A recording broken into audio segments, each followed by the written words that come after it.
just because you have an idea doesn't mean it needs to be ever bought or sold or created. Make sense? Wow, yeah, it makes sense to me.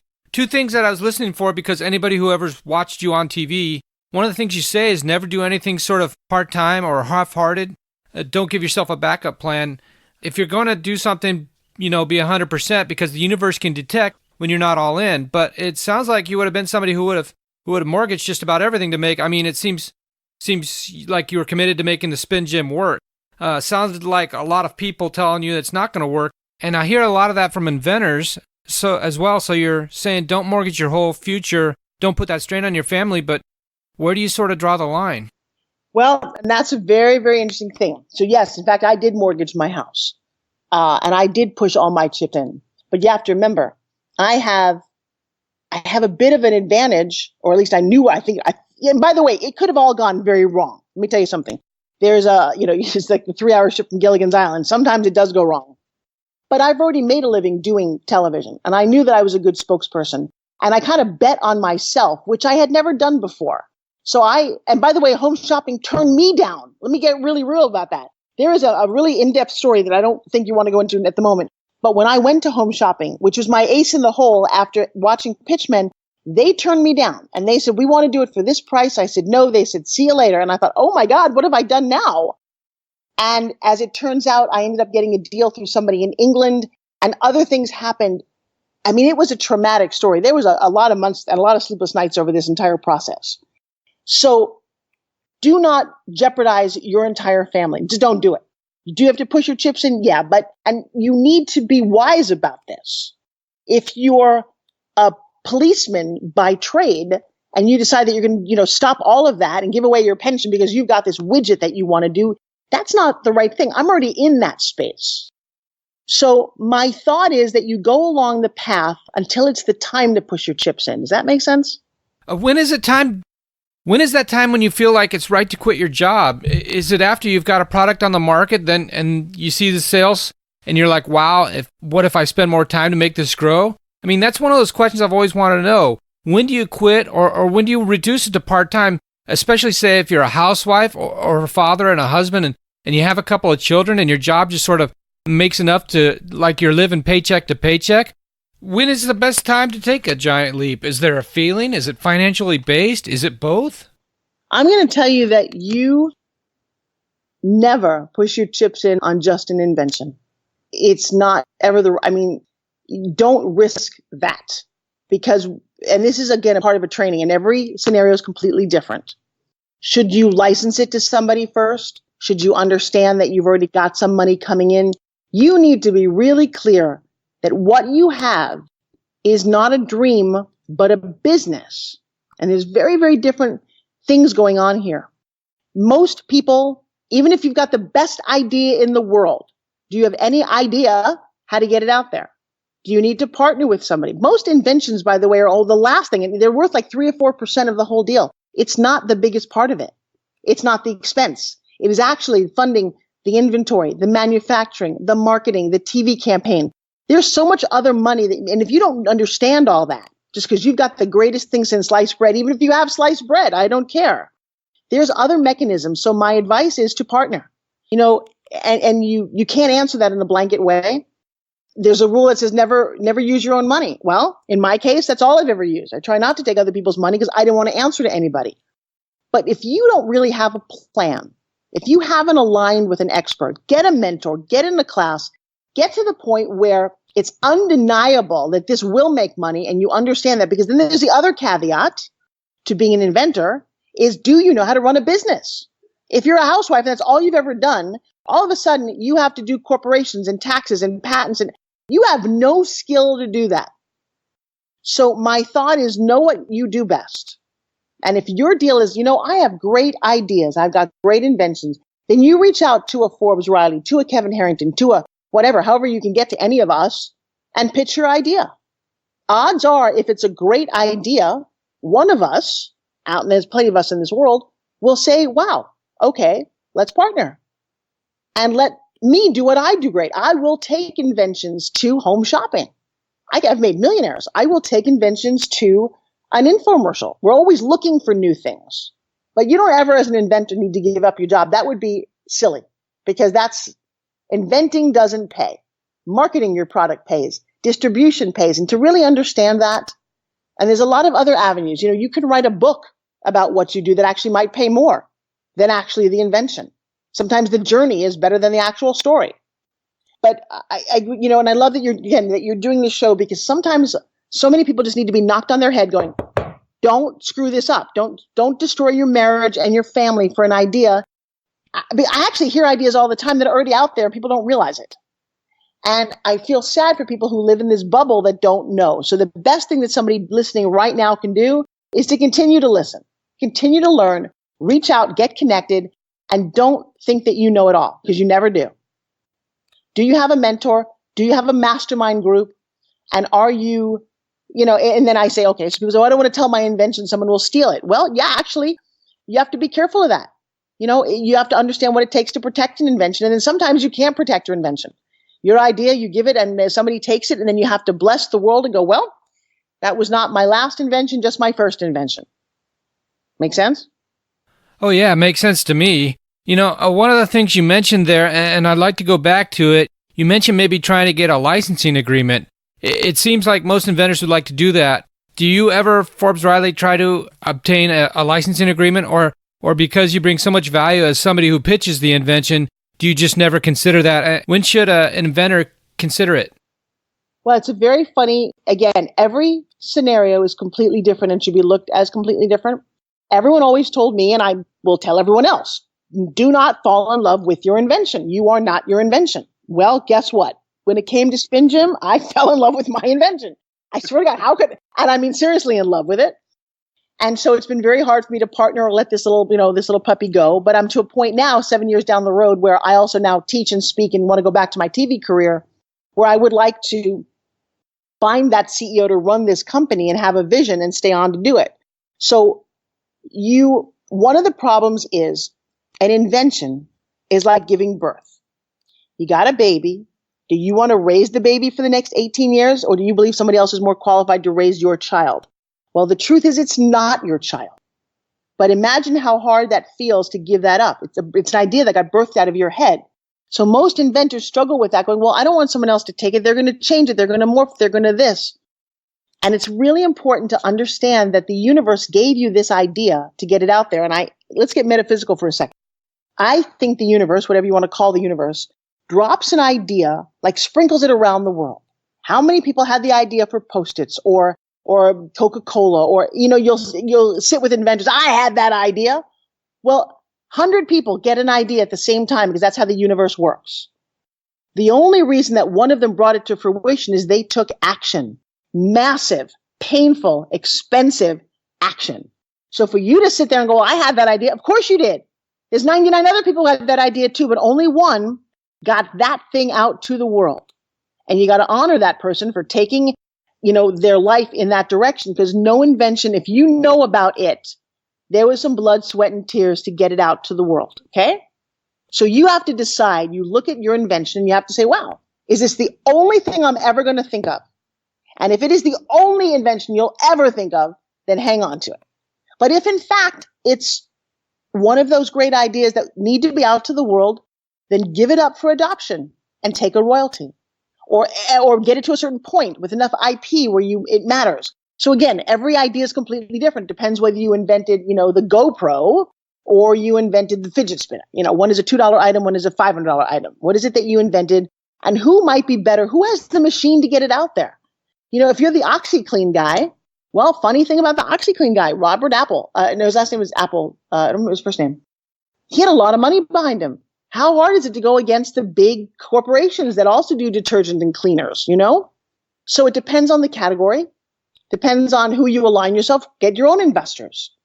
But don't think that just because you have this one. So I'm never going to license SpinGym to anybody, but I will partner. I will probably sell it off, but I'd always want to be a part of it.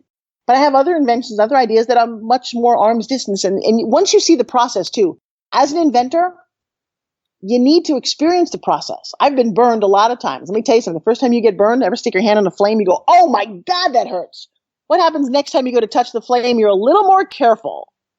Yeah. You will get burned as an inventor. You will get screwed over. Every time you put your heart out there, somebody, oddly enough, will step on it. It's a not the nicest of businesses.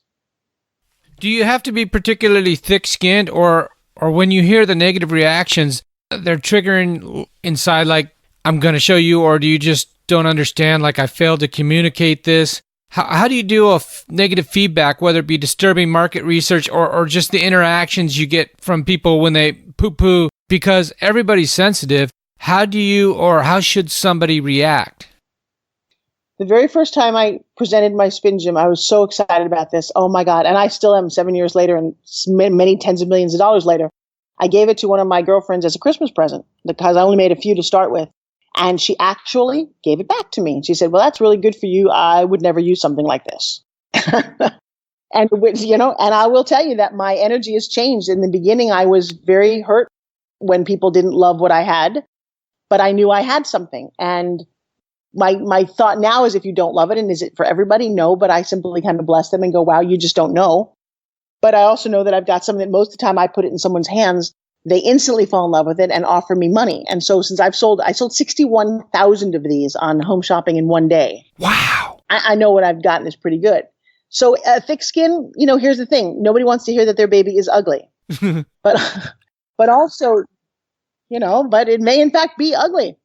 So you need to understand, as an inventor, you need a support group. And it's not your mother. It's not your family. You need people around you going, that's a stupid idea. And even then you can still go ahead, because if you ask 100 people and 100 people tell you it's a stupid idea, you go, okay, maybe it is. Regular people don't lie. They have no dog in the race. So I'll tell you what, I had SpinGym out every day, all day, whether it was at the park. I got lots of opinions. You have to do your market research. And if somebody tells you baby is ugly, you got to go, okay, wow. If enough people tell you that, you need to listen to them, because that is your market. And I so often have people, I take pitches and they will try to pitch me something that's just horrible. And I tell them and they're like, oh, well, you don't know. I'm like, you're right. I may not know, but have 10 people told you it's horrible? Because if they have, I would go do something else. Would it be like doing something else? Would you actually ask what it is you find ugly? Is it the size? Do you try to explore when you're getting the feedback what it is they don't like? And if you can hear a bunch of that, is that something you would consider as far as part of a redesign? I always do that. I got a product right now, a fitness product in my office. It's been about 4 years I've been working with these guys. When it first came out, it seemed to have the right kind of bones. We shot an infomercial for it. The infomercial did not work. They're still at it. And 4 years later, the product I'm looking at now is a much sleeker design. It's really awesome, and I love it. It took them 4 years.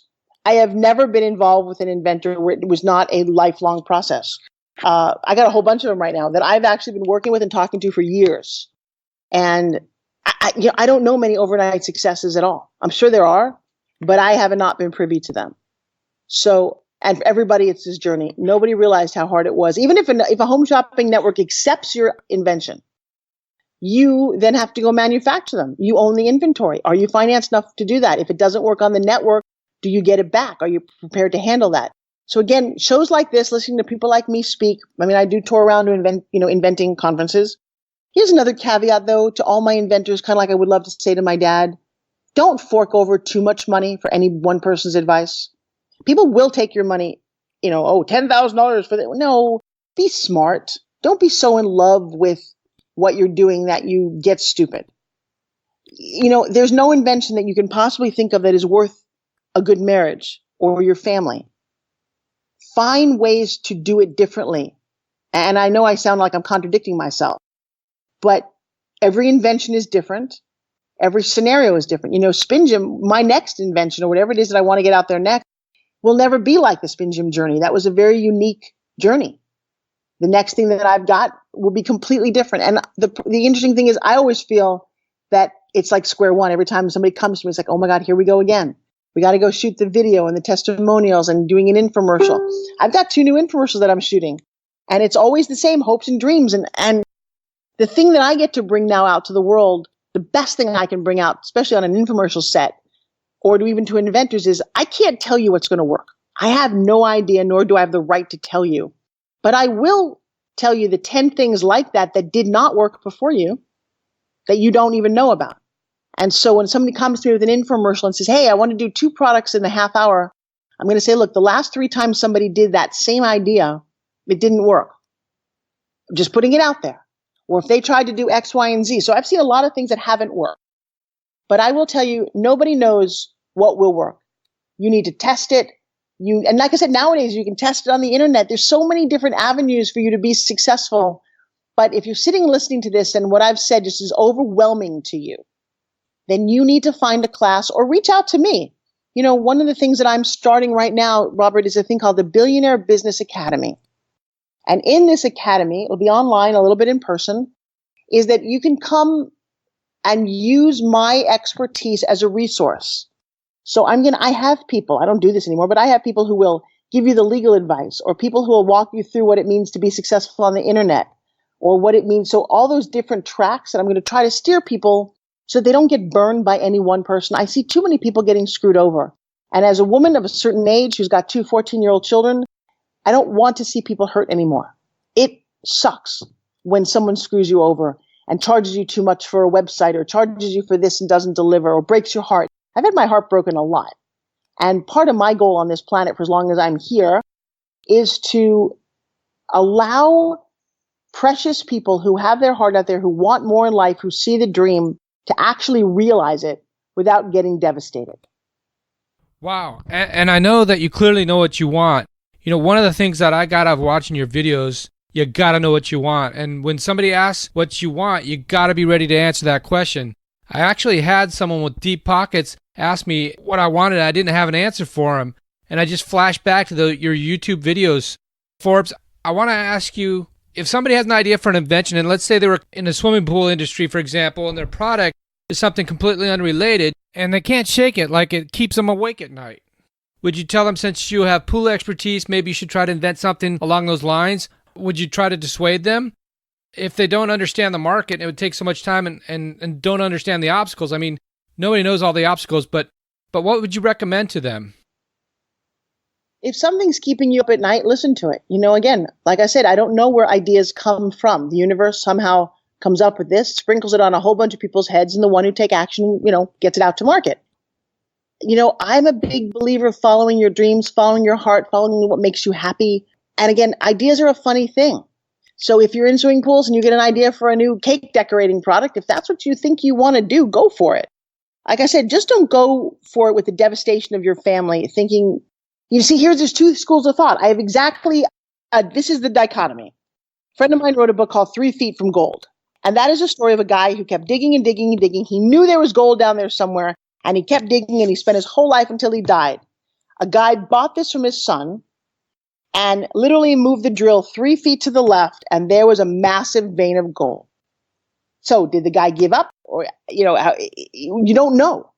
Should he have given up? He was drilling in the wrong place. I don't know. And he spent his whole life dreaming he could get there, and he never did, but the guy 3 feet from gold did. You're always 3 feet from gold, and you don't know it.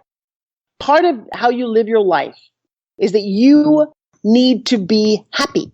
You need to define, and that's another thing I do Forbes Factor for. People have no idea what makes them happy. You talked about wanting your dad to be proud of you. Well, that was part of my motivation for a long time, and it used to kind of make me crazy. And then one day I took a seminar, and that's why I'm now in the seminar business, because I love what this can do for people. And I called my dad going, Dad, I figured it out. I do a lot of what I do to make you proud of me. And he said to me, kiddo, I've always been proud of you. Now move on. And I'm like, oh my God, really? And then I had children after my parents passed away. And I came to understand in my own heart that as a parent, you love your kid just because they showed up. My children don't have to be, I'm going to start to cry now. I have a 14-year-old boy and girl. They don't have to be anything. My son might want to be a doctor today, and he came to me that day, I think I want to be an entrepreneur. And I'm looking at my kid going, dude, I don't really care what you choose to do with your life, as long as it's good and something you love to do. I just want you to be happy. And I'm proud of you just because you're here. My daughter gets mad at me sometimes because she's like, Mom, you care so much about grades and how I'm doing. I'm like, baby, yes and no. I'm proud of you because you keep moving forward. You don't understand. You don't have to prove to your parents how wonderful you are. That makes sense? And I did that. I worked so hard to prove to my dad how amazing I was when I made myself nuts. So, but on the other hand, do you give up before the whole dream crushes you? Yeah, a lot of people have very unrealistic dreams. Oh, and by the way, their languaging is not good either. I'll be happy when I have $1 million. I'm going to do this and this. You know what? You don't need $1 million to travel. When I was 21, picked up Europe on $20 a day. I had $2,000 in my pocket from the first movie I ever starred in called Splatter University. And I literally took this book. I said to my mom, this was my business plan. Mom, I know you've never left the country at all, ever. You're afraid to travel. See this book? It's got every country in it. I'm going to tear out the page when I see the site, and when I'm going to come home when I have just this cover left. It's a crazy business plan, and I went on my own. I was nuts. But you know what? I did it. So you have to understand, what is it that you love to do? But I traveled the world on $2,000 for 6 months. So stop saying you need $1 million to travel the world. You don't. Stop saying that when I get rich, I'll start being altruistic and help other people. No, you don't. You can actually help people right now. You can go down to a soup kitchen and donate your time. I was a big brother, big sister for a long time, taking a foster kid. You can change the world right now. It's not when you're rich or when your invention hits the world. So that's part of a dreamer's problem. Do stuff in a much more simple way and actually do it. The more things you accomplish, the more you realize that you can accomplish things, as opposed to realizing what a failure you are. And you can look at the exact same situation and realize either you're a success or failure within that scenario.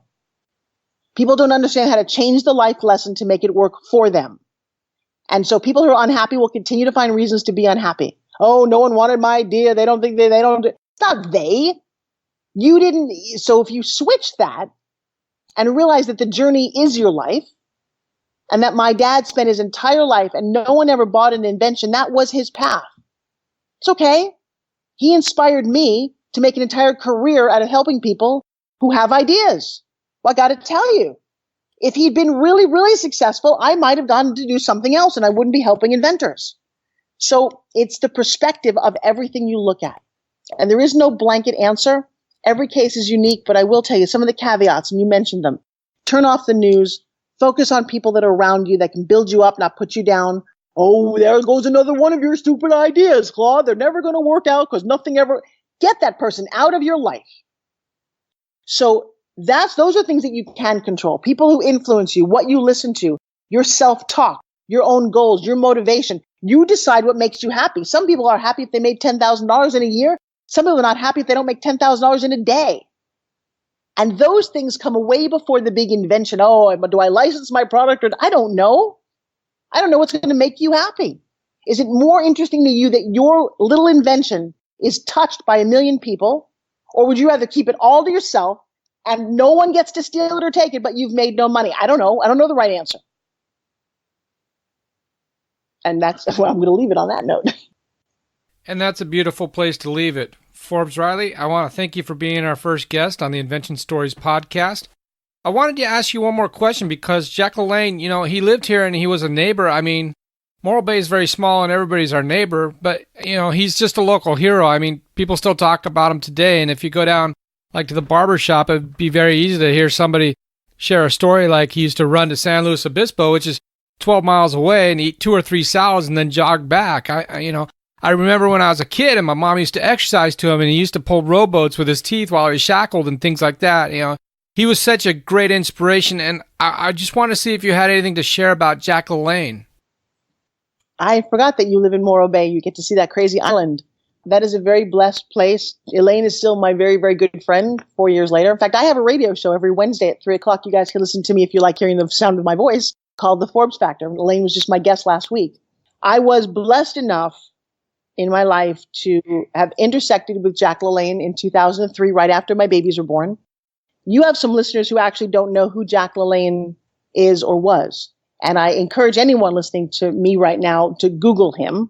He is the grandfather of fitness. He is the reason there's a health club in every hotel and a fitness facility on every corner, but he started it all. And when you listen to his story, here's some things you didn't know about the great inventor. Jack LaLanne invented the Smith machine and several other fitness products, and he never got credit for any of them. He never patented them. And by the way, the original inventions are still in his house in Morro Bay, and some of them are covered in like this gold lame cloth. It's kind of crazy. And so he never got credit for those things. He was the godfather of the instant breakfast. Again, Nestle said that would never work, and now that they have that. So it is kind of interesting to think about him as an inventor. But he also invented the whole concept of personal home fitness. And he changed my entire life. I was a kid who struggled with her weight, struggled with food, struggled with a lot of things. And right after I gave birth to my babies, I was 208 pounds. I pushed out twins. And I got asked to do the juicing infomercial. Now, he didn't invent juicing, and he didn't invent the juicer. But he harnessed and lived his life by a principle that said, if man made it, don't eat it. And that juicing can save your entire life if you juice vegetables and eat a healthy diet. And then he and I and Elaine had a conversation.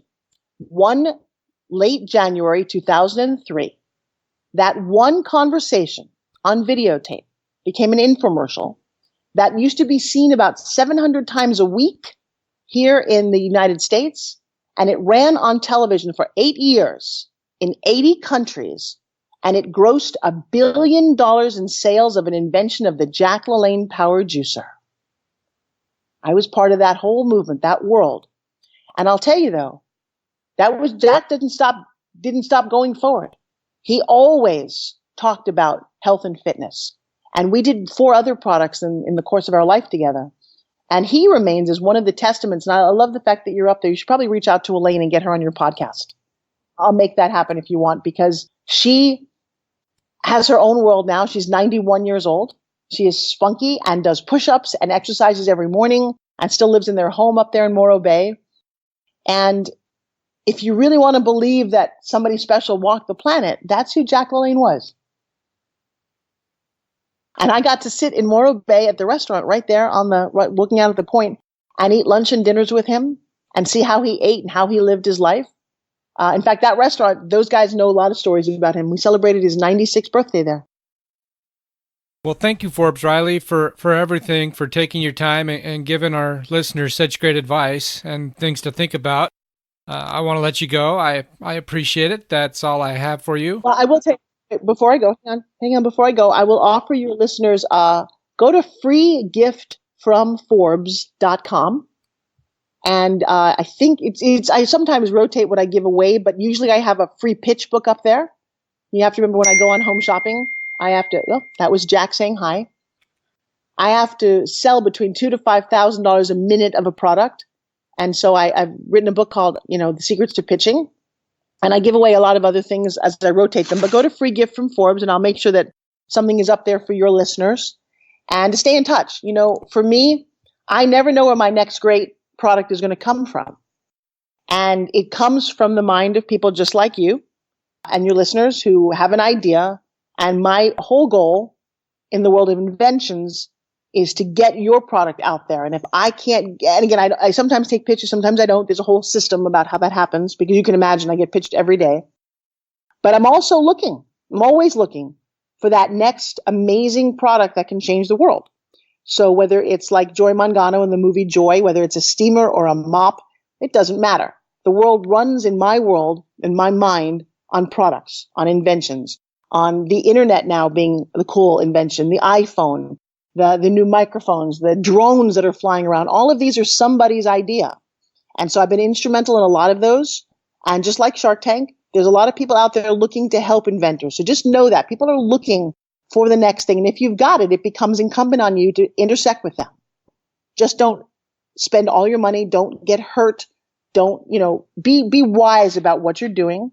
I love inventors. I have my whole heart.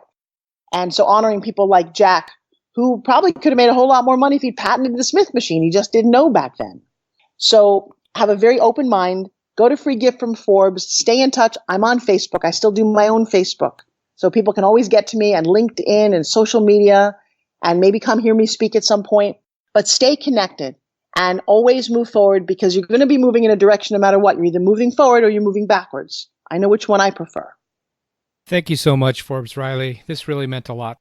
You're very, very welcome. And congratulations, because I know what you're doing starting a new venture is always challenging. And I love and cherish the fact that you reached out to me. So I'm happy to support you. And your listeners, go out there and make it an amazing day.